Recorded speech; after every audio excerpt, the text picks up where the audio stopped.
অস্থির হয়ে পড়লেন নবীজি। সব সাহাবাদের পাঠালেন লাশ খোঁজার জন্য। হঠাৎ বোরখা পরা এক মহিলা এসে দাঁড়ালেন নবীজির কাছে।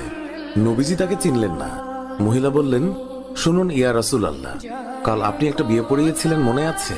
নবীজি বললেন, হ্যাঁ, আমি তো হানজালার বিয়ে পড়িয়েছি, যার বিয়ের খুশিতে আমি খুরমা খেজুর ছিটিয়েছিলাম। মহিলা বললেন, ইয়া রাসূলুল্লাহ, আমার হাতটা দেখেন, হাতের মেহেদি এখনো শুকায়নি। কাল বিকেলে বিয়ে হয়েছিল, আর রাতে উহুদের যুদ্ধের জন্য বের হয়ে যান হানজালা। ওনার উপর গোসল ফরজ হয়েছিল, কিন্তু উনি গোসল করে বের হতে পারেনি। যাওয়ার আগে শুধু বলে গেছেন, যদি বেঁচে থাকি তাহলে দেখা হবে দুনিয়ায়, আর যদি শহীদ হয়ে যাই তাহলে দেখা হবে জান্নাতে। নবীজি কাঁদছেন। মহিলা বললেন, ইয়া রাসূলুল্লাহ, শহীদের তো আপনি গোসল দেন না, আমার স্বামীকে আপনি একটু গোসল করিয়ে দেবেন?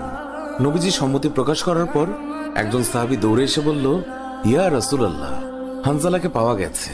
সবাই গেলেন, গিয়ে দেখলেন সাদা কাফনের ভিতরে লাশের মাথায় পানি। নবীজি হানজালার মাথায় হাত দিলেন। জিবরাইল আলাইহিস সালাম আসলেন নবীর কাছে, এসে বললেন, ইয়া রাসূলুল্লাহ, হানজালার কোরবানিতে আল্লাহ পাক এতটাই খুশি হয়েছে যে আমার বাহিনীকে আদেশ করলেন তাকে নিয়ে আসতে।